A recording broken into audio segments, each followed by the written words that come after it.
விஜய் செய்யாத ஒரு செயல் செய்து காட்டிய உதயநிதி என்னன்னு சொல்லுங்க பாப்போம். என்னது? Press meet. இந்த பட்ஜெட் வந்து ஒரு மாதிரி கண்ணில் ஒத்திக்கிற மாதிரியான பட்ஜெட்டா இருக்குது. அதுவும் மரிய வில்சன் படிக்கும்போது உண்மையிலே அப்படியே ஒரு மாதிரி சிலிர்ப்பா இருக்குது. எங்க முதலமைச்சரே வந்து கோட்டு சட்டை போட்ட விவசாயின்னு சொல்லிட்டாரு. இந்த மாதிரியான ஒரு கியூட் விவசாயி உங்களுக்கு வேற எங்கேயா கிடைச்சிருப்பாங்க? விவசாயி சொன்னதெல்லாம் காதுல வாங்காம தான் ஒரு கர்நாடகா போறேன்னாரு. அதை வச்சுனா எந்த கேள்வி இருந்தாலும் நாங்க அமைச்சர்கள் நாங்க தான் வந்து பதில் அளிப்போம். முதலமைச்சர் சொல்லணும்னு அவசியம் இல்லை. நீங்க என்ன கேள்வி கேட்டாலும் அவருக்கு பதில் சொல்ல தெரியாது. இங்க நான் தான் எல்லாம், விஜய் ஒரு டம்மி அப்படின்றத வந்து மறைமுகமா சொல்றாரு. பீச் எழுதி கொடுங்க, ராவண மவன்டான்னு போடுங்க, கொடி கம்பத்து மேல ஏறி கியூட் சிஎம்னு ஒரு 4 பேர் ஃபயர் விடுவாங்க, நான் அப்படியே அப்படி கண்ணாடி அட்ஜஸ்ட் பண்றேன். விஜய் வந்து நடந்து போனா ராவணமா உண்டா, மெட்ரோ இதுல ஏறினா ராவணமா உண்டா, கட்டி நிக்கிற பாலத்துல ஏறினா ராவணமா உண்டா, விஜய் வந்து இப்படி சிரிச்சு இப்படி பார்த்தாருன்னா ராவணமா உண்டா, வெறிக்க இப்படி உட்காந்து பார்த்தா அதுக்கு ஒரு ராவணமா உண்டா. தாவேக்காவுடைய தேசிய அந்தமா ராவணமா உண்டா இருக்கு. அப்ப உதய அரெஸ்ட் பண்ணும் பொழுது தட்டி தூக்கிய விஜய், எட்டி பார்த்தா அது இந்த மாதிரியான ஒரு தம்ப்நெயில் இருக்கும் இல்லையா? தியேட்டர் முக்கியமா பள்ளி முக்கியமா? பதில் சொல்லுங்க. பள்ளி தான் முக்கியம். எப்படி பள்ளி முக்கியம்? தியேட்டர் தான் முக்கியம். தியேட்டர் இருந்தா இந்த மாதிரியான ஒரு கியூட் சிஎம் கிடைப்பாரு. அங்க போய் நீங்க டிக்கெட் கிழிப்பீங்க. நீங்க பிளாக் டிக்கெட்ல வந்து அவ்வளவு தரம் வித்து இது பண்ணுவீங்க. எங்களுக்கு பள்ளிக்கூடம் வேணும். பள்ளிக்கூடம் உங்களுக்கு தேவை கிடையாதுங்க. இந்த அரசு அதுதான் சொல்லுது. நீதிமன்றத்துக்கு பதிலா வெற்றி மன்றம், அந்த மாதிரி சட்டமன்றத்துக்கு பதிலா அதுக்கு ஒரு வெற்றி சட்டமன்றம், அந்த மாதிரி ஏதாவது மாத்திக்கலாம். அரசு மருத்துவமனையில பிறக்கிற குழந்தைகளுக்கு மட்டும் தாய் மாமன், பிரைவேட் ஆஸ்பத்திரியில பிறந்துச்சுன்னா நான் கசின் பிரதர், இந்த மாதிரி வந்து ஒரு ரோலா அண்ணன் பிளே பண்ணிட்டு இருக்கிறார். உதயநிதியை வந்து தூக்கி உள்ள வைக்கிறேன், மாஸ்க் காட்டுறன்ற பேர்ல என்ன பண்ணிட்டாங்க, திமுக சீனியர்ஸ் கொடுக்காத ஒரு ஸ்பேஸ வந்து உதயநிதிக்கு ஏற்படுத்தி கொடுத்துட்டாருன்னு சொல்லணும்.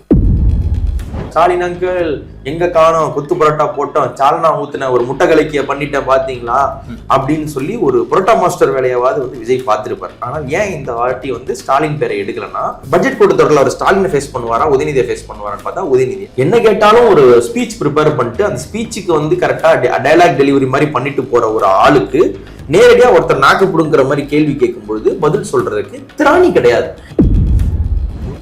வெற்றி வணக்கம், வெற்றி மது, வெற்றிக்கு நல்லா இருக்கு. வருவோம் பின்னாடி. இந்த வாரத்துல என்னென்ன மேட்டர் முக்கியமான மேட்டர்? உதயநிதி அரெஸ்ட் தான் ரொம்ப முக்கியமான மேட்டரா தமிழ்நாட்டில் பார்க்கப்படுது. அதுக்கு அவருக்கு அந்த அரெஸ்ட்ல கிடைச்ச எலவேஷனுங்கிறது வந்து திமுகவாலேயே செய்ய முடியாது அப்படின்னு சொல்லி பல தரப்பு சொல்லிட்டு இருக்காங்க. நம்மளும் அதான் சொல்றோம். ஏன்னா திமுகவே மெனக்கடாத ஒன்று வந்து தாவேக்கா அரசு வந்து மெனக்கட்டு உதயநிதிக்காக செஞ்சிருக்காங்க. இதை பத்தி என்ன நினைக்கிறீங்க? ஸ்டாலினை வந்து தன்னுடைய பிரதானமான எதிரியா வந்து விஜய் எப்பயுமே ஏற்றுக்கிட்டே இருந்தார். Very careful, very meticulously planned move Vijay பண்ணது எல்லாமே. மறந்தும் கூட உதயநிதி பேரை உச்சரிக்கவோ உதயநிதிக்கு எதிராக அரசியல் பண்றதாவோ எலெக்ஷனுக்கு முன்னாடி இருந்து அவர் காட்டிக்கிறது இல்லை. ஸ்டாலின் சார் அப்படின்னு கத்துறதாகட்டும், ஸ்டாலின் அங்கிள், இந்த தியேட்ரிக்ஸ் அண்ட் ஆன்டிக்ஸ் எல்லாமே வந்து ஸ்டாலினை நோக்கி மட்டும் இருந்தார். இது வந்து விஜயோடைய உபாயம். அது என்னவா இருந்ததுன்னா, யார் வந்து பார்ட்டியோடைய ஸ்ட்ராங் கமாண்டோ, பார்ட்டியோடைய ஹை கமாண்ட் யாரோ அவங்களுக்கு எனக்கும் தான் போட்டி அப்படின்னு வந்து கிளவரா தன்னை பொசிஷன் பண்ணிக்கிறது. வேற உதயநிதி பார்த்தீங்கன்னா நேரடியாக வந்து எடப்பாடியை கிரிட்டிசைஸ் பண்ணிட்டு இருந்தார். அதாவது பார்ட்டி சுப்ரீமோ யாரோ அவங்களை கிரிட்டிசைஸ் பண்றதன் மூலமாக தன்னை முதன்மை இடத்துக்கு பொசிஷன் பண்ணிக்கிறதுல விஜய் கிட்டையும் உதயநிதி கிட்டையும் ஒரு கரெக்டான ஸ்ட்ராட்டஜி வந்து இருந்தது. மறந்தும் கூட உதயநிதியை வந்து அவர் கிரிட்டிசைஸ் பண்ற டோனுக்கோ நேரடியாக பேர் சொல்ற டோனுக்கோ அவர் இது வரைக்கும் போகவே இல்லை. இதுதான் ஸ்டேட்டஸ் கோவா இருந்துகிட்டு வந்துட்டு இருந்த நேரத்துல அவர் என்ன பண்ணிட்டாரு, இந்த உதயநிதியை அரெஸ்ட் பண்றேன், உதயநிதியை வந்து தூக்கி உள்ள வைக்கிறேன், மாஸ்க் காட்டுறேன்ற பேர்ல என்ன பண்ணிட்டாங்க, நீங்க சொன்ன மாதிரி திமுகவுக்கு உதயநிதியே கொடுக்காத, ஸ்டாலின் உதயநிதிக்கு கொடுக்காத, இல்ல வேற எந்த கட்சியோ உள்ள இருக்கக்கூடிய கூட்டணி கட்சியோ இல்ல உள்ள இருக்கக்கூடிய சீனியர்ஸ் கொடுக்காத ஒரு ஸ்பேஸை வந்து உதயநிதிக்கு ஏற்படுத்தி கொடுத்துட்டாருன்னு சொல்லணும். இல்லை, நீங்கள் ஃபஸ்ட்டு சொல்லும் போதே இது சொன்னீங்களா, விஜய் வந்து ஃபோக்கஸ்டாக வந்து மு.க. ஸ்டாலினை தான் அப்போ இது பண்ணிட்டு இருந்தாரு, அதுக்கு கீழே உள்ள ஆட்களை நோக்கி நகரலை அப்படின்னு. விஜய்க்கு வந்து திமுக பண்ணுச்சுல எலெக்ஷன்ல, நேரடியாக வந்து அவங்க பாஜகவையும் எடப்பாடியும் தான் டைரக்டாக அட்டாக் பண்ணாங்க. விஜய் பற்றி வாயை திறக்கல. ஆனால் விஜய்க்கு ஒரு பூம் கிடைச்சதில்ல. அதே மாதிரி விஜய் பண்ணதும் இப்போ சேம் அதே மாதிரியான பேட்டர்னாக எடுத்துக்கலாமா? விஜய் வந்து நேராக மு.க. ஸ்டாலினை தான் எடுத்துக்கிட்டு இருந்தாரு, உதய் ஸ்டாலினோட பேரை சொல்லவே இல்லை. ஆனா உதய்க்கு இப்போ கிடைச்ச பூமுங்கிறது அந்த மாதிரியான இல்ல ஒரு மேட்டர் இருக்கு. இந்த டைமிங் தான் மேட்டர். நீங்க கேட்ட கேள்விக்கு பதில் வந்து இதனோட டைமிங் தான் மேட்டர். இப்போ இது ஒரு நார்மல் டேன்னு வச்சுக்கோங்களேன். வழக்கம் போல அந்த ஸ்டாலின் அங்கிள் எங்க காணோம், கொத்து புரோட்டா போட்டோம், சால்னா ஊத்துன ஒரு முட்டை கலக்கிய பண்ணிட்டேன் பாத்தீங்களா அப்படின்னு சொல்லி ஒரு புரோட்டா மாஸ்டர் வேலையாவது வந்து விஜய் பார்த்திருப்பார். ஆனால் ஏன் இந்த வாட்டி வந்து ஸ்டாலின் பேரை எடுக்கலன்னா, அடுத்த நாள் நடக்கிறதாக இருந்த பட்ஜெட் கூட்டத்தொடரில் அவர் ஸ்டாலினை ஃபேஸ் பண்ணுவாரா உதயநிதியை ஃபேஸ் பண்ணுவாரான்னு பார்த்தா உதயநிதியை. அப்ப ரொம்ப கூர்மையான கேள்விகளை கேட்டு ரொம்ப ஒரு அங்கத மொழியிலையும் ரொம்ப ஒரு ஷார்ப்பான கொஸ்டின்ஸ் ரைஸ் பண்ண போற ஆள் யாருன்னா உதயநிதி ஸ்டாலின். அப்போ என்ன கேட்டாலும் ஒரு ஸ்பீச் ப்ரிப்பேர் பண்ணிட்டு அந்த ஸ்பீச்சுக்கு வந்து கரெக்டா டயலாக் டெலிவரி மாதிரி பண்ணிட்டு போற ஒரு ஆளுக்கு நேரடியா ஒருத்தர் நாக்கு புடுங்குற மாதிரி கேள்வி கேட்கும் பொழுது பதில் சொல்றதுக்கு திராணி கிடையாது. ஏன் இதை நான் ஊர்ஜிதப்படுத்தி சொல்றேன்னா, சட்டப்பேரவையில வந்து இவர் என்ன சொல்லியிருக்காரு ஆதவர்ஜுனா, எந்த கேள்வி இருந்தாலும் நாங்க அமைச்சர்கள் நாங்க தான் வந்து பதிலளிப்போம், முதலமைச்சர் சொல்லணும்னு அவசியம் இல்லை. அதாவது என்னன்னா சப்ஜெக்டுக்கு உயிர் இருக்கு, சப்ஜெக்ட் அப்படியே பார்க்கணும். அந்த அஜயரத்னம் தள்ளிட்டு வருவார் இல்லையா, அந்த மாதிரி சப்ஜெக்ட் நாங்க வச்சிருப்போம். சப்ஜெக்ட பத்தி ஏதாவது தெரியும்னா எங்கள்கிட்ட கேளுங்க, ஆனா சப்ஜெக்ட் பேசாது அப்படின்னு சொல்றது மூலயமா நீங்க என்ன கேள்வி கேட்டாலும் அவருக்கு பதில் சொல்ல தெரியாது, இங்க நான் தான் எல்லாம், விஜய் ஒரு டம்மி அப்படின்றத வந்து மறைமுகமா சொல்றாரு. இது விஜய்க்கும் ஓகே தான். என்னையெல்லாம் கேள்வி கேட்கறானுங்க, நான் உன் பின்னாடி வந்து நின்னுக்கிறேன், நீங்களே மேலும் முதலமைச்சரா இருங்க, நான் சும்மா உட்காந்துருக்கிறேன், எனக்கு ஸ்பீச் எழுதி கொடுங்க, ராமவன்டான்னு போடுங்க, நான் எங்கேயாவது வந்து கம்பத்துல ஏறி கொடி கம்பத்து மேல ஏறி கியூட் சிஎம்னு ஒரு 4 பேர் ஃபயர் விடுவாங்க, நான் அப்படியே அப்படி கண்ணாடி அட்ஜஸ்ட் பண்றேன். சினிமாவில் சீரியல் நடிகர் இருக்காரு இல்லையா ஒருத்தர் சஞ்சீவ்னு, சஞ்சீவ் பண்ற மேனரிசம் மாதிரியே நான் பண்றேன், அது விஜய் மேனரிசம்னு எல்லாம் நினைச்சுப்பாங்க அப்படின்னு சொல்லி அவரும் போய் ஒரு சேஃப் ஜோன்ல. இது வந்து அவங்களுக்கு ஒரு அண்டர்ஸ்டாண்டிங். நாம ஒன்னும் சொல்ல முடியாது, விஜய்க்கும் ஆதவுக்கும் யார் ஹீரோன்றதுல வந்து அவங்களுக்கு அண்டர்ஸ்டாண்டிங் இருக்குன்னா கேட்க நாம யாரு, தாராளமா பண்ணிக்கலாம். ஆனால் இப்போ வந்து எதிர்த்தாப்புல கேள்வி கேட்கறாங்களே, இவங்க என்ன பண்றது? அவங்க பாட்டு கேள்வி கேட்டுட்டு இருக்கும்போது நான் பாட்டுக்கு அப்படியே நடிகை ரோஜா சொன்ன மாதிரி அப்படியே இப்படி உத்து பாத்துக்கிட்டே இருந்தா என்ன ஆகும்? ஒரு மாதிரி வெறுப்பாயிரும் இல்லையா, இவர் பதில் சொல்லாம இருக்காரு அப்படின்னு ஆயிடும் இல்லையா. சோ இந்த பிரச்சனையெல்லாம் தவிர்க்கிறதுக்கு அவரை தூக்கி உள்ள வைப்போம். கோர்ட்ல வந்து நாங்க அவரை வந்து கைது பண்ணி உள்ள வைக்கிற முடிவுல அரசு இல்ல. தஞ்சாவூருக்கு எதுக்கிட்டு போனாங்க, நாங்க விசாரணைக்கு தான் எடுத்துட்டு போனாங்க. விசாரணை தஞ்சாவூருக்கு எதுக்கிட்டு போனாங்க, கல்லணை பாருங்க, பிரதீஸ்வரர் கோயில் பாருங்க, அங்க வந்து மாயவரம் வழியில வந்து தட்டி மெஸ்ன்னு ஒண்ணு நல்லா இருக்கு, அங்க பிரான் 65 நல்லா இருக்கும். நீங்க வந்து கடலூர் ஓட்டியை தாண்டி போனீங்கன்னா புத்தூர் ஜெயராமன் மெஸ்ன்னு ஒண்ணு இருக்கு, அங்க வந்து மட்டன் சுக்கா நல்லா போடுவாங்க, லிவர் ரோஸ்ட் ரொம்ப சூப்பரா இருக்கும், பிரெயின் ஃப்ரை நல்லா இருக்கும், அதை போய் உதயநிதி சாப்பிட்டு பார்க்கட்டும் அப்படின்றதுக்காக கூட்டிட்டு போனாங்க. இது வந்து நாங்க கைது செய்யற எண்ணம் இல்ல, உள்ள வைக்கிற எண்ணம் இல்லைன்னா எதுக்கு அவ்வளவு தூரம்? எதுக்கு தஞ்சாவூர்ல இருந்து இத்தனை போலீஸ் வந்து நீலாங்கரையில இருக்கக்கூடிய உதயநிதியோட வீட்டுல வந்து அவ்வளவு தூரம் வந்து கச்ச கச்ச கச்சன்னு நின்னாங்க? அவ்வளவு கேஸ் போட்டுருக்காங்களே, வருஷம் ஒரு 6-7 கேஸ். பாயிண்டே இல்ல, அதுதான் நடந்துச்சு. உண்மையிலே எனக்கு கேள்வி என்னன்னா, இவர் ஆபாசமா பேசிட்டாருன்னே வச்சுக்கோம், ஆபாசமா பேசிட்டாரு, அவர் இல்லன்னு சொல்றாரு, இவங்க ஆமான்ற ஆபாசமா பேசிட்டாவே கூட வச்சுக்கிட்டோம். யாரை பேசினார்? த்ரிஷாவை பேசினான்றாங்க இல்லையா, அப்ப அவங்க கம்ப்ளைண்ட் கொடுத்திருக்காங்கன்னா அந்த கம்ப்ளைண்ட் காப்பி எங்க த்ரிஷா கொடுத்திருக்காங்களா? இல்ல, த்ரிஷா கொடுக்கல. அப்படியே நீங்க வக்காலத்து வாங்க வரீங்க? சரி, உங்களை பேசிருக்காங்கன்னு சொன்னீங்கன்னா பெண்களை வந்து இழிவுபடுத்துற மாதிரியான இதா இருந்துச்சு அந்த ஸ்பீச், அதனால அப்படின்னு சொல்றாங்க. எங்க தண்ணி வரலன்னு சொல்றாங்க, அது அவங்களை இழிவுபடுத்துறது எப்படி இருக்குன்னு வந்து எனக்கு தெரியல. இல்லாத ஒரு ரீசனை வந்து இவங்களே கண்டுபிடிக்கிற மாதிரி தான் இருக்குது. சரி, நீங்க அதெல்லாம் உங்களுக்கு இருக்கு, உண்மையிலே பேசிட்டாருன்னு கூட வச்சுக்கோ, பேச்சுக்கு அவர் தான் அசிங்கமா பேசிட்டாருன்னு வச்சுக்கோ, நீங்க கேஸ் போடலாம், நீங்க அவர் மேல வந்து சட்டப்பூர்வ நடவடிக்கை எடுக்கலாம், மான நஷ்ட வழக்கு போடலாம். ஆனால் அங்கே இருந்து தஞ்சாவூர்ல இருந்து ஒரு 50-100 போலீஸ் கொண்டாந்து நீங்க வாசல்ல நிக்க வச்சுட்டு நீங்க அவரை அரெஸ்ட் பண்ணி உள்ள கொண்டு போவேன் அப்படின்றது வந்து அவ்வளவு உத்தரமா பெண்களுக்குன்னா பொங்கி எழுவீங்கன்னா, தாவேகா எம்எல்ஏ சரவணன், ஸ்ரீவைகுண்ட எம்எல்ஏ சரவணன் பாலியல் சுரண்டல் பண்ணிருக்கிறாரு, நிறைய பாலியல் புகார் வந்துகிட்டே. விஜய் பேசியிருக்காரு, நான் என்ன டேஷ் என்ன பார்த்தா கவர்ச்சிங்கிறீங்க, என்ன பார்த்தா இதுவானா என்ன இதுவா, தண்ணி வந்தது எதுவோ அவர் தண்ணி வேணும்னு கேட்கறது தப்பு அப்படின்னு சொல்லும்போது, கவர்ல தண்ணி வேணும்னு கேட்கறதுல எந்த தப்பு இருக்க மாதிரி எனக்கு தெரியல. தண்ணி வேணும்னு கேட்கறது தப்புன்னு சொல்றது, இதுவான்னு கேட்டா இதுவானா எதை பேஸ் எனக்கு என்ன வேணாலும் அங்க ஃபீல் பண்ணிக்கலாம். நீங்க ஒண்ணு நினைச்சுக்கீங்களா, அந்த மாதிரி நினைச்சுக்கலாம். அந்த ஒரு லிபர்ட்டி உங்க சிஎம் உங்களுக்கு கொடுக்குறாரு. நான் என்ன டேஷ் ஆனா நீங்க என்ன வேணா போட்டுக்கலாம், நான் என்ன அவனேவா, நான் என்ன இவனேவா, நான் வந்து அந்த மாதிரி நீங்க என்ன வேணா போட்டுக்கலாம்ன்ற ஒரு இதை வந்து அவரே தான் கொடுக்குறாரு.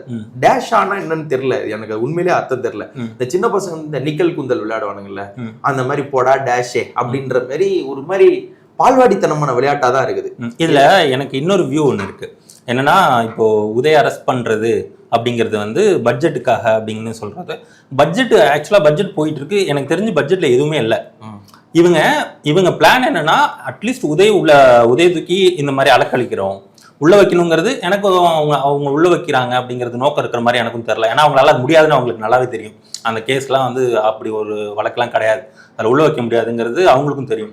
இப்படி அலைக்கழிக்கிறது மூலயமா பட்ஜெட் தாக்கல் பண்ணும்போது இவங்க கிட்டேருந்து ஒரு ரியாக்ஷன்ஸ் வரும், அதை வச்சு அந்த ரியாக்ஷனை வச்சு இந்த பட்ஜெட் கூட்டத்தோட கடத்திடலாம் அப்படிங்கிற மாதிரியான எண்ணம் இருந்திருக்கு. அதை இது பண்றதுக்கு தான் இவங்க பண்ணியிருக்காங்க. ஆனா திமுக என்ன பண்ணிட்டாங்கன்னா, பட்ஜெட் நேத்தியும் சரி இன்னைக்கும் சரி வாயை திறக்கல. பட்ஜெட் தானே வாசிக்க போறீங்க, பட்ஜெட் வாசிங்க அப்படிங்கறத சொல்லிட்டு வெளியில வந்து இதுல இல்ல என்னென்ன இல்ல இஷ்யூ சொல்றத இதான் நோக்கிதான் அவங்க நகர்ந்துருக்காங்க. இல்ல கரெக்ட், நீங்க சொல்றது கரெக்ட். ஆனா இதுல ஒரு அடிஷனல் மேட்டர் என்னன்னா, அவங்களுக்கு திமுக பத்தி கவலை கிடையாது. ஒருவேளை வந்து திமுக பயங்கரமா கேள்வி கேட்டுருவாங்க, திமுக ரொம்ப மோசமா வந்து குத்திடுவாங்க, புடைச்சிருவாங்க, உதயநிதி தூக்குவாங்க. இவங்க வந்து உதயநிதி தூக்குனதுக்கான ரீசன் திமுக சைலண்ட் பண்ண இல்ல.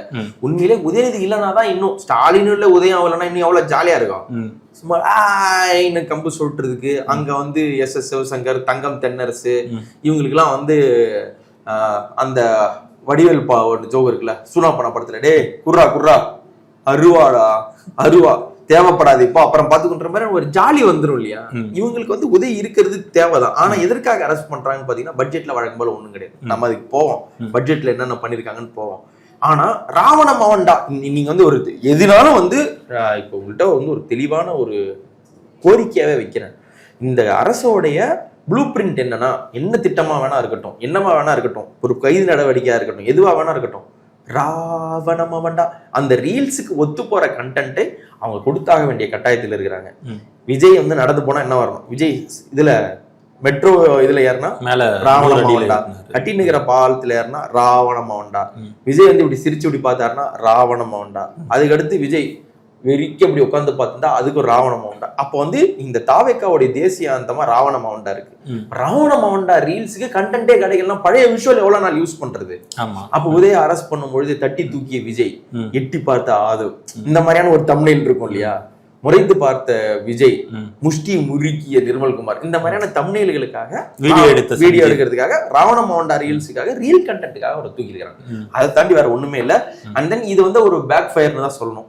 இங்க உண்மையிலே வந்து உதயநிதி மேல கடுப்புல இருக்குது. உதயநிதி சீரி நேரம் மதிக்க மாட்டாரு, எங்களை கண்டுக்கல, கனிமொழிக்கு அங்க ஒரு கண்டுக்க மாட்டேன்றாரு, ஸ்டாலின் பேச்சை திமுக எடுத்துட்டாங்க. திமுக இருக்கிற சீனியர்ஸ்க்குலாம் வந்து உதயநிதிக்கும் சீனியர்ஸ்க்கும் நடுவுல வந்து ரிஃப்ட் இருக்கு இருந்துச்சு. இப்படிலாம் சொல்லிட்டு இருந்தது எல்லாமே காலியா போச்சு இல்ல, இருந்துச்சு. எல்லாருமே எல்லா இதுவும் சொல்லிட்டு இருந்தாங்க. அது எல்லாத்தையுமே இந்த இஷ்யூ வந்து உடைச்சிருச்சு. சீனியர்ஸ்ல வந்து உதயப்பா வந்து ஒரு அதோட ஹைலைட் உடைச்சதை தாண்டி இது தாவேக்கா விஜய் பண்ணாத ஒரு விஷயத்த வந்து நாமளும் தம்ப்நெயில் மாதிரியே பேசுவோம். விஜய் செய்யாத ஒரு செயல் செய்து காட்டிய உதயநிதி என்னன்னு சொல்லுங்க பாப்போம். என்னது? பிரஸ் மீட், கரூர்ல பிரஸ் மீட் கொடுத்துட்டாப்ல டப்புன்னு. ஆமா, திருச்சியில பிரஸ் மீட். ஆனா ரொம்ப அட்டகாசமான ஒரு அட்டை இருந்துச்சு. அவர் நல்லா இருந்தது. வந்துட்டு உண்மையாவே ராவண மோண்டான்னு அதுக்குதான் போடணும்னு நினைக்கிறேன். அந்த மாதிரி நின்றுட்டு அவர் ஏங்க அப்படிதான் எல்லாருமே ரீல்ஸுக்கு தானங்க பண்றாங்க. அப்புறம் அவருக்கும் அந்த மாதிரி ஒரு பாட்டு இறக்கி அவரு 2 ரீல் இறக்கலாம். ஆமா, இறக்கி கண்டென்ட் கிடைச்சிருச்சு. ராவண மோண்டாக்கு அவ்வளவு சீரியஸான சிச்சுவேஷன்ல வந்து பிரஸ் மீட் கொடுக்காம 41 பேர் இறந்தப்போ பிரஸ் மீட் கொடுக்காம திரும்பி ஓடிட்டாரு. அவரு திரும்பி பத்திரிகைக்காரங்க அவ்வளவு கேட்டுட்டு இருந்தப்போ திரும்பி கூட பார்க்காம வேதனையில இருந்தாரு, போயிட்டாரு. ஓடிட்டாருன்னு சொன்னா அர்த்தம் வேதனையா இருக்கு. நான் ஓடிட்டாருன்னு சொல்ல, உதயநிதி சொன்னாரு ஓடிட்டாரு அப்படின்னு சொல்லிட்டு தன்னை அரெஸ்ட் பண்ண இடத்துல இருந்தே தஞ்சாவூர்ல கூட்டு போறாங்க. தஞ்சாவூர்ல 2 ஸ்டேஷன் மாறி மாறி சொல்லிட்டு கடைசியில செங்கிப்பட்டியில வச்சு இது பண்ணி வெளில அனுப்புறாங்க. செங்கிப்பட்டியில வந்து ரோட் ஷோ பண்ணிட்டாரு. அதாவது தஞ்சாவூருக்கு போய் உதயநிதியை ரோட் ஷோ பண்ணும் அப்படிங்கிற எண்ணத்துல இருந்திருக்க மாட்டாரு. அதை எல்லா சுத்தி இருக்கிற மாவட்டங்கள்ல எல்லாம் ஆட்களை வர தஞ்சாவூருக்கு போக வைக்கிறதே எவ்வளவு கஷ்டமா இருக்கு. நவர மாட்டேன்ற இதுல இன்னொரு விஷயம் உதயநிதிக்கு வந்து பெரிய அட்வான்டேஜா என்ன பார்க்க வேண்டியது இருக்குன்னா, சிஎம் வந்து களத்துக்கு போக மாட்டாரு. ட்விட்ல பேசிடுவாரு. மோஸ்ட்லி எது பேசினாலும் ட்விட்ல பேசிடுவாரு. இல்லைன்னா ஏதாவது ஒரு கூட்டத்துக்கு போனாருன்னா, கூட்டத்துல கரூருக்கு போனார்ல, அங்க ஒரு ராவணன் மவுண்டா பாத்துக்குவாரு. அதுதான் அங்க இருந்து பேசிடுவாரு. இப்ப உதயும் வந்து பெரிய அளவுல போராட்டம் வந்து இந்த இதுக்கப்புறம் எதுவும் பண்ணல. இதுதான் ஃபர்ஸ்ட் போராட்டம்னு போய் இறங்கி இருக்காங்கிறதே அது வந்து பெரிய சக்சஸா தான் திமுகவுக்கு வந்து இந்த ஆட்சியில இப்போ இந்த பீரியட்ல பெரிய சக்சஸா தான் இருக்கு. அப்படி இருக்கும்போது உதய் போறது வந்து விஜய் வந்து இன்னும் ப்ரெஷர் பண்ணுது.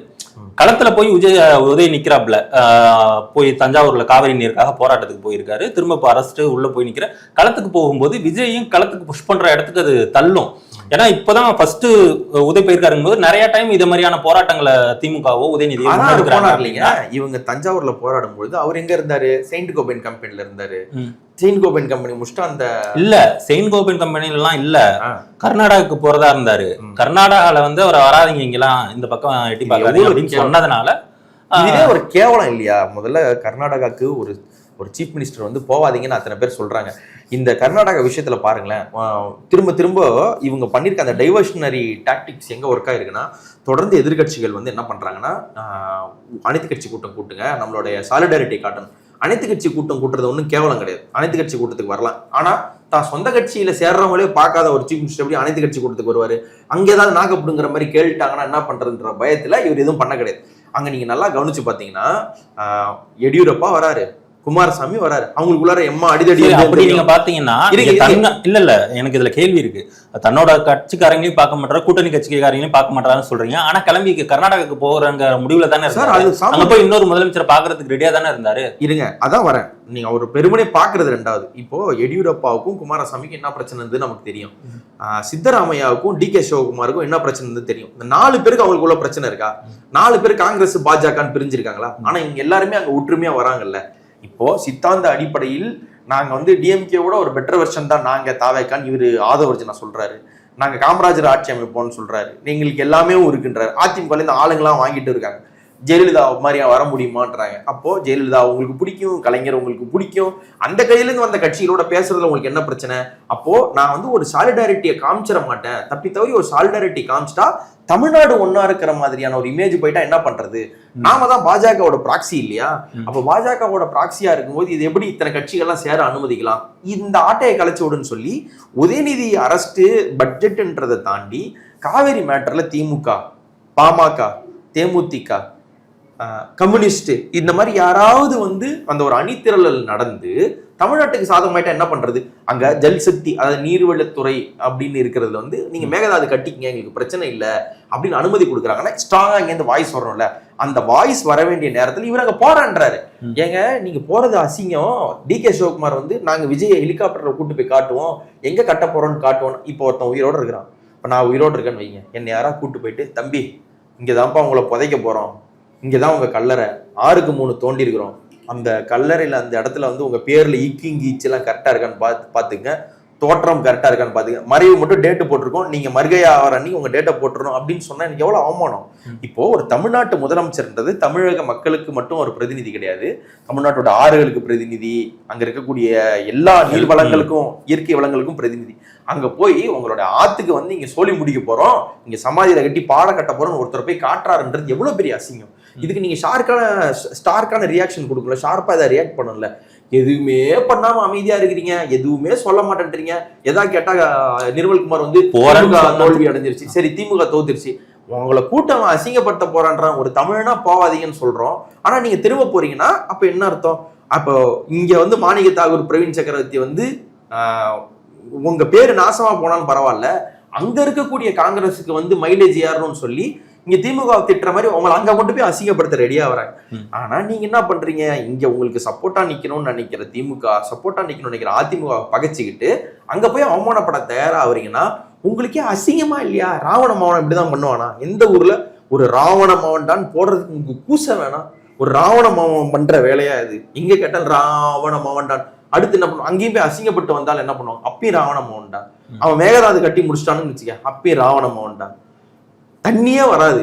இந்த ஆடிப்பெருக்கு வந்து இன்னைக்கு தண்ணி ஓடிக்கிட்டே இருக்கும். நீங்க போய் பேச ரெடி கிடையாது, நீங்க என்ன கான்வர்சேஷன் நடத்துறீங்கன்னு தெரியாது, தலைமைச் செயலாளர் என்ன லெட்டர் எழுதியிருக்காருன்ற டிரான்ஸ்பரன்சி கிடையாது. எல்லாத்துக்கும் திமுக பழி பண்ண காவிரியில தண்ணி வரல, DK சிவகுமாரும் ஸ்டாலின் போன் போட்டு அந்த என்ன படம் வந்து சுப்பிரமணியபுரத்துல hello police station Samuthirakani phone போடுவாங்கல்ல, அந்த மாதிரி ஸ்டாலின் போன் போட்டார். இந்த ரேஞ்சுக்கு பேசிட்டு இருக்கிறது அவங்க கூடவே இருக்கிற காங்கிரஸையும் வந்து கேவலப்படுத்துற செயல் தானே. DK சிவகுமார்லாம் வந்து ராகுல் காந்தி ஒரு ஆளு மண்ணாவே மதிக்கவே இல்ல, 10 பைசாக்கு மதிக்க மாட்டாங்க. மாணிக்க தாகூரும் யாரும் மதிக்கிறதே இல்ல. அங்க இருக்கிற DK சிவகுமாரே ஸ்டாலினுக்கு தான் ரிப்போர்ட்டிங்னா நீ எதுக்கு சிஎம்மா உட்காந்துருக்கிற, விட்டு போ, வேற யாரும் சொல்றாங்க. ராகுல் காந்தி வந்து DK சிவகுமார் மதிக்கல, அவர் வந்து ஸ்டாலின் சொல்றதுதான் கேட்கிறாரு அப்படின்னு. ஆனா இங்க இருக்கிற பேரியக்கத்துக்காரர்கள் வந்து யாருமே அதை கண்டிக்கவே இல்லை. இங்கதான் இப்ப கரெக்டான பாயிண்ட்டுக்கு வந்துருக்கீங்க.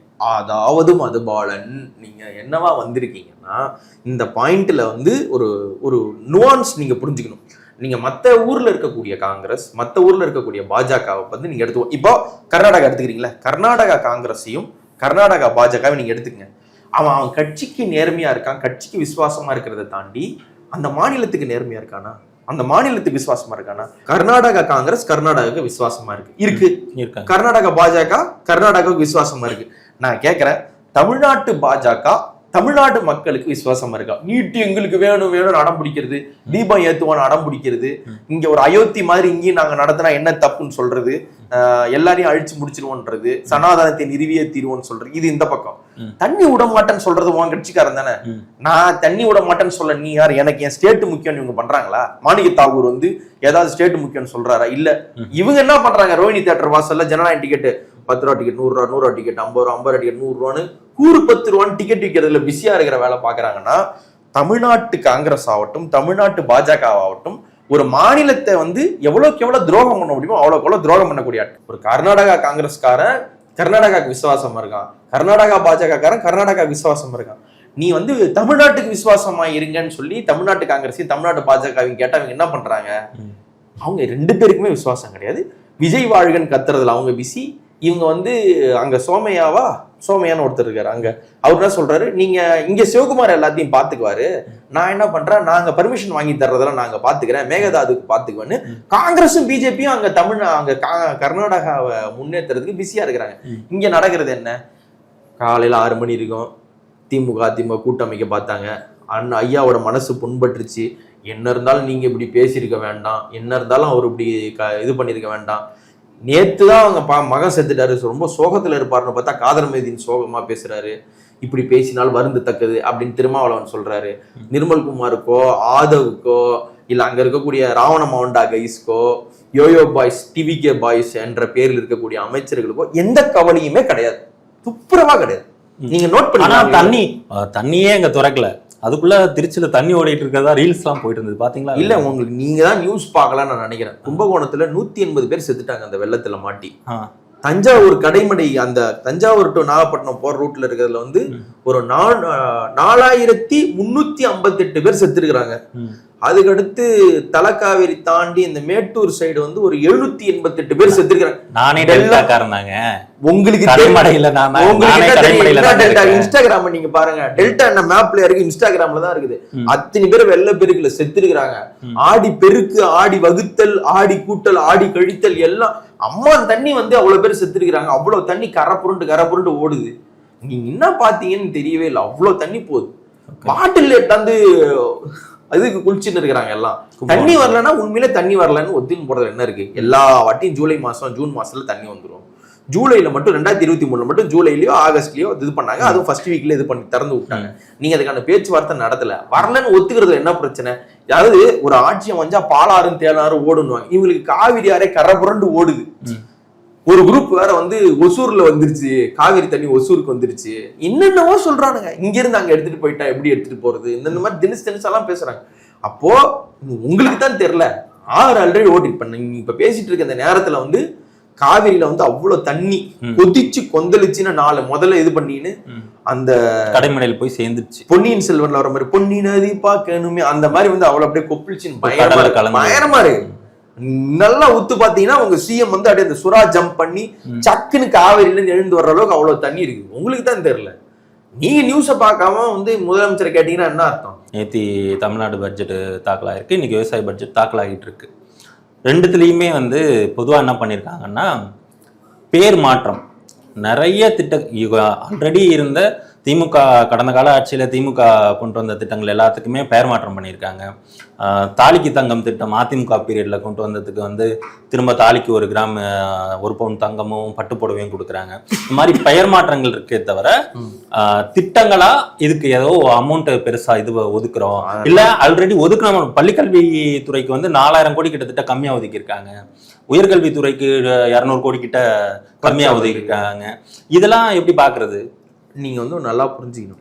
மகேஷ் பாபு படங்கள்லாம் நீங்க பாத்துருந்தீங்கன்னா அது ஓரளவு சுமாரா ஓடி இருக்கும், இல்ல ஒரு பிளாக் பஸ்டர் ஆயிருக்கும். அதை நம்மளாம் என்ன பண்ணுவோம், மகேஷ் பாபு படத்தை ரீமேக் பண்ணுவோம் இல்லையா? அப்ப ரீமேக் பண்ணும்போது அதே கதை தான் இருக்கும், அதே மனுஷன் தான் இருக்கும். பேர் மட்டும் மாத்திட்டு பண்ணும்போது நம்ம பிளாக் மடக்கி தட்டு அந்த மாதிரி மடக்கி தட்டு கிடையாது. இந்த மேனரிசம் அடுத்து இந்த இப்படி பண்றது. மகேஷ் பாபு மூஞ்சில என்ன பண்ணாலும் எக்ஸ்பிரஷனே வராது இல்ல. சோகம் ஒரு எக்ஸ்பிரஷன், ஆனந்தம் ஒரு எக்ஸ்பிரஷன். அந்த நவரசத்துல நீங்க என்ன வேணா சொல்லுங்க, பீபத்சம், ரௌத்ரம், எது பண்ணாலும் அப்படியே அந்த மகேஷ் பாபுவோட நெட்டு குத்தா ஊத்து பாத்துட்டு இருப்பாரு இல்லையா? அதே எக்ஸ்பிரஷன் கொண்டு ரீமேக் பண்ணாலும் மகேஷ் பாபுவோட நம்மளால பயங்கரமா ஒரு ஹிட் கொடுக்க முடியுது இல்லையா? ஒக்கடு, போக்கிரி, ஒக்கடுவை வந்து உங்களால போகிரியா பண்ண முடியும். அதுக்கடுத்து இன்னும் எண்ணற்ற தம்முடு அங்க இருக்கக்கூடிய பவன் கல்யாணம் பண்ண இங்க வந்து பத்ரி இந்த மாதிரியான நிறைய சாதனைகள்லாம் பண்ணிருக்கேன். அந்த ரீமேக்கா பண்ணி பண்ணி பண்ணி என்ன ஆயிடுச்சு, ரீமேக் பண்ணுவோம், பேரை மாத்திருவோம். பேர் மாத்தினா என்ன வேணா ஓகே தானே. இப்போ வெறும் இருக்கிறதுக்கு முன்னாடி இப்போ இந்த ஹெர்பல் லைஃப் அது நீ எம்எல்எம்லாம் சிலது இருக்கு, மல்டி லெவல் மார்க்கெட்டிங். இப்போ நீங்க போயிட்டு நீங்க ஒரு 4 பேரை சேர்த்து விடுறீங்க, ஒரு 10 பேர் அவன் சேர்த்து விடுறான், ஒரு 8 பேர் நீங்க சேர்த்து விடுறீங்கன்னா உங்களுக்கு ப்ரொமோஷன் கிடைக்கும். அப்போ ஃபர்ஸ்ட் நீங்க ஆரம்பிக்கும் போது காப்பர், இப்போ கேப்டன் மதுபால் காப்பர்ல இருப்பார், அதுக்கடுத்து சில்வர், அதுக்கடுத்து கோல்டுக்கு மேல டைமண்ட், இப்போ டைமண்ட் மதுபாலன். அந்த மாதிரி இப்போ வந்து வெற்றி மதுபாலன். இப்ப நான் வந்து அந்த மாதிரி வந்து பாதி வெற்றியுமா முழு வெற்றியுமா வெற்றி அந்த மாதிரியான ஒரு எம்எல்எம் ஸ்கீம்ல இருக்கிற மாதிரி வெற்றி மதுபாலனா நீங்க இருக்கீங்க. தமிழ்நாடே வந்து வெற்றி நாடு அப்படின்னு மாதிரி பட்ஜெட்டே வந்து ஒரு வெற்றி பட்ஜெட் தான்.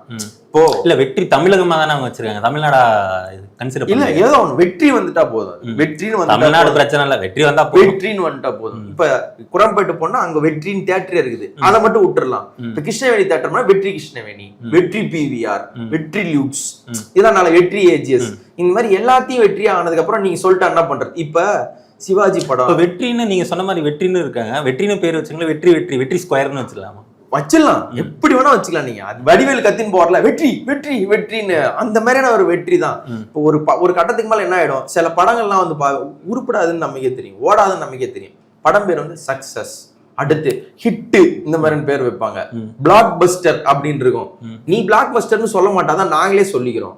இது வந்து வெற்றி இன்னும் நீங்க திட்டம் வெற்றி அடைந்து நீங்க சொல்வீங்க இல்லையா, சொல்ல மாட்டீங்க. இல்ல இன்னைக்கு ஏதாவது சொரண உள்ள பத்திரிகைக்கும் வேளாண்மை வெற்றி தான், வேளாண்மை பட்ஜெட் இருக்கு, இதுக்கும் வெற்றி தான். வேளாண்மை பட்ஜெட் வெற்றி தான், முழு வெற்றி. ஒரு அதுக்கு என்ன பண்ணலாம், அழகா பட்ஜெட்டை வந்து நீங்க புதுசா தயாரெல்லாம் பண்ண வேணாம். ஆல்ரெடி இடைக்கால பட்ஜெட் வந்து திமுக அரசு கடந்த கால மார்ச்ல பண்ணாங்க இல்லையா, அதுக்கு முன்னாடி எல்லாத்துலயும் எடுத்துட்டு இந்த கலைஞர் பேரை எடுத்துட்டு வந்து புகைப்படம்னு புகைப்படம்னு அந்த மாதிரி வந்து வெற்றி எல்லாத்துக்கும் முன்னாடி வெற்றின்னு போட்டுட்டு பட்ஜெட்டை ஈஸியா முடிச்சிடலாம். இவ்வளவு கஷ்டப்பட வேண்டிய அவசியமே. ஆமா, இவ்வளவு கஷ்டம் எனக்கும் புரியல. அந்த கஷ்டம் வந்து நமக்கு மட்டும் கஷ்டம் கிடையாது. பாவம் மரிய வில்சன், அவர் ஒரு எழுத்து கூட்டி படிக்க எவ்வளவு கஷ்டப்படுறாரு. 5000 7000 வந்து புது நியூமரல் சிஸ்டம்லாம் வந்து கண்டுபிடிச்சு ரொம்ப அவருக்கு ஒரு மாதிரியான ஒரு பனிஷ்மெண்ட் எல்லாம் கொடுக்க வேணாம். வெற்றி சூப்பரா இருக்குது, வெள்ளத்தாள் நீங்க பாருங்க வேற லெவல். அதுவும் ஒரு ஒரு பெண்ணணியில் வேற ஒருத்தவங்க வந்து அண்ணா அவரோட சொந்த காசையே போட்டு எல்லாருக்கும் ஸ்கீம்லாம் கொடுப்பாருங்க. அப்புறம் என்ன விடுங்க. இன்னொன்னு, படிச்சு என்ன பண்ண போறீங்க நீங்க படிச்சு என்ன பண்ணணும், என்ஜினியர் ஆகணும் தேவையில்ல. அதுதான் இன்ஜினியர் பிளம்பர் ஆயிடலாம், இன்ஜினியர் டாக்டர் ஆகணும். அண்ணன் நிர்மலா சொல்ற பிளம்பர் ஆயிடலாம். ஒரு ஜானி சின்ஸ் டாக்டர் படிக்கிறேன், ஜானி சின்ஸ் போய் லாயர் படி அப்படி அத சொல்ற. ஜானி சின்ஸ் என்ன பிளம்பரா இல்ல இதுல முக்கியமான பிஸா டெலிவரி இல்லங்க. எனக்கு முக்கியமான சந்தேகம் ஒண்ணு இருக்கு ஜானி சின்ஸ் பத்தியா. இல்ல ஜானி சின்ஸ் எல்லாம் இல்லங்க. ஏங்க நீங்க இது வந்து நேத்தி மீன்வளத்துறைக்கெல்லாம் இதெல்லாம் ஒதுக்கி இருந்தாங்க. பட்ஜெட்ல ஒவ்வொரு துறைக்கும் ஒவ்வொரு இடத்துல இருந்து ஒதுக்கி இருந்தாங்க. அந்த மீன்வளத்துறையில நாங்க தூத்துக்குடியில இதை அமைக்க போறோம், கன்னியாகுமரியில இதை அமைக்க போறோம், ஒவ்வொரு தொழிலகங்களை இங்க சிட்கோ இதெல்லாம் எங்கேயாவது வருது அப்படின்னா ஒவ்வொரு ஊருக்கு சொல்லியிருந்தாங்க. எனக்கு என்ன ஆயிடுச்சுன்னா, திடீர்னு அந்த ஸ்ரீநாத் இருக்காருல்ல, ஏன்ச்சிட்டு அதை எதுக்கு இங்கே சொல்லிட்டு இருக்க, போய் தூத்துக்குள்ள சொல்லிட்டு வரான்னு சொல்லிட்டு வரோன்னு எனக்கு பதட்டம் ஆயிடுச்சு நேற்று. அப்புறம் அவரை பார்த்துக்கிட்டே இருந்தா அமைதியா தான் உட்காந்துருந்தாரு, அமைதிப்படுத்தி வச்சிருக்காங்கன்னு நினைக்கிறேன். இல்ல அவர்கிட்ட நீங்க கேட்கணும், அவர்கிட்ட நீங்க கேட்டீங்கன்னா நோ கமெண்ட் சொல்லுவார் அவரு. இப்ப அந்த மாதிரி எல்லா திட்டத்துக்கு ரீநேம் பண்ணிட்டே வராங்க. இன்னும் மிச்ச மீதி வேற என்ன இருக்கு? நீதிமன்றத்தை என்ன பண்ணிடலாம், வெற்றி மன்றம். ஆமா, நீதிமன்றத்துக்கு பதிலா வெற்றி மன்றம், அந்த மாதிரி சட்டமன்றத்துக்கு பதிலா அதுக்கும் ஒரு வெற்றி சட்டமன்றம், அந்த மாதிரி ஏதாவது மாத்திக்கலாம். இப்படி பேர் மாத்திட்டா எல்லாமே முடிஞ்சிருச்சு. இப்போ பிசினஸ் அவுட்லைனர்ல பாத்தீங்கன்னா அதுக்குதான் வந்தேன். 1.5 ட்ரில்லியனை நோக்கி நாங்க பயணப்பட போறோம் அப்படின்னு சொல்லி நேற்று பட்ஜெட்ல சொல்லியிருக்காங்க. வாரிசு படத்தோட ஃபர்ஸ்ட் டே கலெக்ஷன் என்ன, எப்படியும் 300-400 கோடி, 600 கோடி, 600 அந்த மாதிரி சொல்லியாச்சு இல்ல. 3 நாள் 3 டே கலெக்ஷன் என்ன, வீக்கெண்ட் கலெக்ஷன் என்ன, பேசாம அண்ணாவை நடிக்க வச்சுட்டு எடுத்து ஈஸியா கடன் அடிச்சிடலாம். 1000 கோடின்னு சொல்றாங்க இல்லையா. படத்தோட வசூல் வந்து அவ்வளவுதான், பிளாக் பஸ்டர் ஆயிடுச்சு. ஓவர்சீஸ்லாம் இது 800 கோடி வந்துருச்சு, 4000 கோடி, கேஜிஎஃப் பீட் பண்ணிடுச்சு, இப்படிலாம் வருது இல்லையா. அந்த மாதிரி $1 trillion எக்கானமி நோக்கி போகும்போது என்ன சொல்லுவாங்க, அச்சீவ்டு. அங்க இங்க சிங்கப்பூர் சித்தப்பா சொல்லிட்டாரு அச்சீவ்டு. ஆல்ரெடி அண்ணா வந்து கியூட் சிஎம் ஆயிட்டாரு. இல்ல அரிசி போடுற அழக பாத்தீங்களா, அண்ணா அப்படி கண்ணாடி அப்படி அட்ஜஸ்ட் பண்ணி அப்படின்னு சொன்ன உடனே நம்ம $1 billion வந்துட்டோம். இல்ல இப்போ $1 trillion போகணும் அப்படிங்கறத அவங்க சொல்றது கூட எந்த அரசா இருந்தாலும் வளர்ச்சி நோக்கி போகணும்னு அவங்க பேசுறாங்க. தமிழ்நாடுக்கு எலெக்ஷன் நடந்தப்போதான் வெஸ்ட் பெங்காலுக்கும் நடந்தது. தமிழ்நாடுக்கு எலெக்ஷன் நடந்தப்போ தான் கேரளாலையும் நடந்தது. அங்க வந்து அங்கேயும் ஆட்சி மாற்றம் நடந்திருக்கு. புது சிஎம் தான், அங்கேயும் புது சிஎம் தான் இருக்காங்க, ஆட்சி மாற்றம் நடந்திருக்கு. ஆனா அவங்களோட இன்வெஸ்ட்மெண்ட்டுங்கிறது வந்து ரொம்ப அதிகமா இருக்கு, கிட்டத்தட்ட ட்ரிபிள் டிஜிட்ல போயிருக்கு. ஆனா தமிழ்நாட்டுல வந்து -76 -78 கிட்ட போகுதான். நீங்க அண்ணாவோட ஸ்ட்ராட்டஜியை புரிஞ்சுக்கணும். நீங்க படத்துல எம்ஜிஆர் மாதிரி 3 அடி வாங்கி அந்த 3வது அடியில இங்க லைட்டா ரத்தம் வரும், அப்படி தொட்டு இப்படி பாத்துட்டு அதுக்கப்புறம் காப்பாத்துவார் ஹீரோயின் எம்ஜிஆர். அந்த மாதிரி இன்னொரு மைனஸ்ல வந்து இன்னொன்னு அடுத்த குவார்டர்ல Q1 தானே நீங்க பாத்துறீங்க, Q2 Q3 இன்னும் தர மட்டத்துக்கு போனதுக்கு அப்புறம் பயங்கரமா அப்படியே பவுன்ஸ் பேக் வரும். அந்த குருவியில அந்த இந்த சீன் ஜம்ப் இல்ல, கார் டிரைவிங் சீன் நீங்க பாத்திருப்பீங்களா, அப்படி இழுத்து அப்படி இழுதி ஒரு இழுத்தாருன்னு வச்சு $1 trillion மேலே எங்கேயோ போய் நிற்கும். அந்த மாதிரி ஒரு பவுன்ஸ் பேக் வந்து இந்த தமிழ்நாடு கொடுக்கறதுக்கு வந்து பயங்கரமான திட்டங்கள்லாம் இருக்குது. நம்ம கீர்த்தனா சொல்லியிருக்கிறாங்க. இதெல்லாம் ஏன் குறைக்கிறாங்கன்னா, இதெல்லாம் வந்து ஒரு திஷ்டி பட்டுருச்சுன்னா என்ன வருது, எல்லாமே வந்து ஐயோ இவ்வளவு நல்லது பண்றாங்க பாருங்கப்பா. அவ்வளோ கீர்த்தனா வந்தோன்னு தான் ஞாபகம். கீர்த்தனா வந்து எங்களுக்கு வந்து புடவை வேணாம், கொலுசு வேணாம், எங்களுக்கு வந்து திட்டங்கள் வந்து நாங்கள் மேலே முன்னேறி போகிறதுக்கு வேலை வாய்ப்புகள் உருவாக்கணும் அப்படின்லாம் சொன்னாங்க. இப்போ உட்காந்து 8 கிராம் தங்கமும் புடவையும் கொடுக்குறங்கிறதுக்கு பலத்த கைத்தட்டெல்லாம் தட்டிட்டு இருக்காங்க. எனக்கு ரெண்டுமே கான்ட்ராடிக்டா இருக்கு. அங்கே ஒன்று பேசுனீங்க, இப்போ இங்கே ஆமா எல்லாருக்கும் நாங்க. அதுக்கப்புறம் அரசு மருத்துவமனையில் பிறக்கிற குழந்தைகளுக்கு மட்டும் அவங்களுக்கு மட்டும்தான் நான் தாய் மாமன், பிரைவேட் ஆஸ்பத்திரியில் பிறந்துச்சுன்னா நான் கசின் பிரதர். இப்போ தாய் மாமன் சீட் வந்து அங்க மட்டும்ட்டாங்க. இன்னும் அதுக்கடுத்து அரசு மருத்துவமனையில் வந்து குழந்தை வார்டுல பிறக்காம தப்பி தவறி ஆர்த்த வார்டுல பிறந்துச்சுன்னா அவங்களுக்கு நான் வந்து சகலபாடி ஆயிடுவேன் நாங்க. அந்த மாதிரியான சில லிட்டிகேஷன்ஸ் எல்லாம் அவங்களுக்கு இருக்கு. சோ அந்த திட்டங்கள் எல்லாமே வந்து நிறைய பிரச்சனைக்குரிய விஷயமா இருக்கு. இப்ப அதெல்லாம் நம்மளுக்கு முக்கியமா, படிப்புக்கு இது குறைச்சா என்ன, இப்போ என்ன குறைஞ்சு போச்சு, எதுக்கு படிக்கணும், பிளம்பராக தானே போறாங்க எல்லாம். பிளம்பரானா எவ்வளவு பெரிய வாய்ப்பு இருக்கு நிர்மல் சொல்லியிருக்கல. அப்புறம் எதுக்கு ஒரு 1000 கோடி தாராளமா சொல்லலாம்ல. ஒரு பிளம்பிங் நலத்துறை அமைச்சரா அவர் இருக்காருன்னு நாம என்ன பண்ண முடியும். தொகுப்பூதியம் பெறும் ஆசிரியர்கள் ஊதியம் வந்து கம்மியா இருக்கு, அவங்களுக்குலாம் அதிகமா கொடுக்கணும் அப்படின்லாம் சொல்லி எலெக்ஷன் பண்ணி ஒண்ணுமே படிக்காதவங்களா இப்போ ஒண்ணுமே படிக்காதவங்களா அமைச்சர் ஆயிடுறாங்க. பட்ஜெட்லயே அமௌண்ட் வந்து நீங்க 4000 கோடி பள்ளிக்கல்வித்துறைக்கு குறைச்சிங்கன்னா உங்களால எப்படி முதல்ல தொகுப்பூதியமே உங்களால கொடுக்க முடியாத அளவுக்கு நீங்க குறைச்சிட்டீங்கன்னா எப்படி அவங்களுக்கு வந்து நிலையான அதிகமான ஊதியம் கொடுக்க முடியும்? நீங்க சொல்லுங்க, ஒரு ஊருக்கு தியேட்டர் முக்கியமா பள்ளி முக்கியமா? தியேட்டர் முக்கியமா பள்ளி முக்கியமா? நீங்க பதில் சொல்லுங்க. பள்ளி தான் முக்கியம். எப்படி பள்ளி முக்கியம்? தியேட்டர் தான் முக்கியம். தியேட்டர் தான் இந்த மாதிரி ஒரு கியூட் சிஎம் கிடைப்பாரு, அங்க போய் நீங்க டிக்கெட் கிழிப்பீங்க, நீங்க பிளாக் டிக்கெட்ல வந்து அவ்வளவு தரம் வித்து இது பண்ணுவீங்க. எங்களுக்கு பள்ளிக்கூடம் வேணும். பள்ளிக்கூடம் உங்களுக்கு தேவை கிடையாதுங்க. இந்த அரசு அதுதான் சொல்லுது, உங்களுக்கு பள்ளிக்கூடம் தேவை கிடையாது. உங்களுக்கு அம்மா தியேட்டர் கட்டி இருக்கணும்ல, நேரா புக் மை ஷோ போ அங்க புக் பண்ணு, இல்லையா போ ரசிகர் மன்ற டிக்கெட் டாஸ்மாக்ல வேற புக் பண்ணிக்கலாம். டாஸ்மாக்ல புக் பண்ணிக்கிற மாதிரி நீங்க புக் பண்ணிக்கங்க. அந்த மாதிரி புக் பண்ணி நீங்க ஜாலியா வாழ்ந்துன்னு போங்க. உங்களுக்கு எதுக்கு படிப்புலாம் அப்படின்னு கேக்குறாங்க. அதான் உங்களுக்கு பள்ளி 151 மெடிக்கல் இடங்கள் என்ன பண்ணாங்க இவங்க, வேணான்னு சொல்லிட்டாங்க. கிட்டத்தட்ட எங்களுக்கு வேணாம், அது பறி போறதை பத்தி உங்களுக்கு கவலை கிடையாது இல்ல. அப்ப 151 டாக்டர் போறதை பத்தியே கவலைப்படலாம். பள்ளிக்கல்வித்துறையில இருந்து மட்டும் என்ன பண்ண போறாங்க? எனக்கு என்னன்னா, பில்டிங்லாம் நீங்க நிறைய காசு கொடுத்தாதானே பில்டிங்லாம் இடிஞ்சு உழுது கிராக் விட்டுருதுன்னு போய் நாங்க எல்லாரும் ஆராய்ச்சி பண்ண வேண்டி இருக்குது. காசே கொடுக்கலாம், நீங்க கட்டினா தானே அந்த பில்டிங் இடியும், கட்டினா தானே அதுல ஊழல் நடக்கும், யாராவது இது பண்றாங்க. நீங்க கட்டவே இல்லைன்னா அந்த பிரச்சனை கிடையாது இல்ல. அப்போ என்ன பண்ணலாம், மரத்தடியில வச்சு பள்ளிக்கூடம் நடத்திக்கலாம், ராவண மவுண்டா ரீல்ஸ் போட்டுக்கலாம். உங்களுக்கு ரீல்ஸுக்கு உங்களுக்கு தியேட்டர் இருக்கு, கண்டென்ட் உங்களுக்கு டவுட் இருக்கு, எப்படி ரீல்ஸ் போடணும்னா அந்த இந்த எங்க அண்ணன் வி கச்சேரி அந்த இடுப்பு ஸ்டெப் ஹூக் ஸ்டெப் போடுறதுக்கு நீங்க ரமேஷை கேட்கலாம், பர்வேஷை கேட்கலாம், யாரை வேணா நீங்க கேட்கலாம். அந்த டவுட் கிளியர் பண்றதுக்கு அவங்க இருக்கிறாங்க. அப்புறம் இதுக்கு உங்களுக்கு ஆசிரியர்கள்லாம். அதனால இந்த அரசு வந்து ரொம்ப கரெக்டான வழியில கரெக்டா பயணிக்குதுன்னு நினைக்கிறேன். அவங்களை தயவு செய்து 6 மாசம் செயல்பட விடுங்க. இப்போ 6 மாசம் கழிச்சு திரும்ப வந்து இன்னொரு பட்ஜெட் தாக்கல் பண்றேன்னு நினைச்சிட்டு வரும். இன்னொரு 6 மாசம் கேட்போம். திமுக வந்து டேமேஜ் 5 வருஷம் திமுக பண்ண டேமேஜ் என்ன எப்படி 6 மாசத்துல சரி பண்ணுவோம்? அப்ப 5 வருஷமும் 6 மாசம் கொடுங்க, ஒரு 5-6 மாசம் கேட்போம். 5 வருஷத்துல எத்தனை 6 மாசம் இருக்குது? 10 மாசம் இருக்குதா? அதான் இனிமே 25 வருஷத்துக்கு தான் தாவேக ஆட்சி தானே. அப்போ அந்த டைம் வாங்கிக்கலான்றதுல இருக்கு. அப்ப அந்த அரசு கரெக்டா தான் செயல்படுதுன்னு நான் நினைக்கிறேன். இந்த பட்ஜெட் வந்து ஒரு மாதிரி கண்ணில் ஒத்திக்கிற மாதிரியான பட்ஜெட்டா இருக்குது.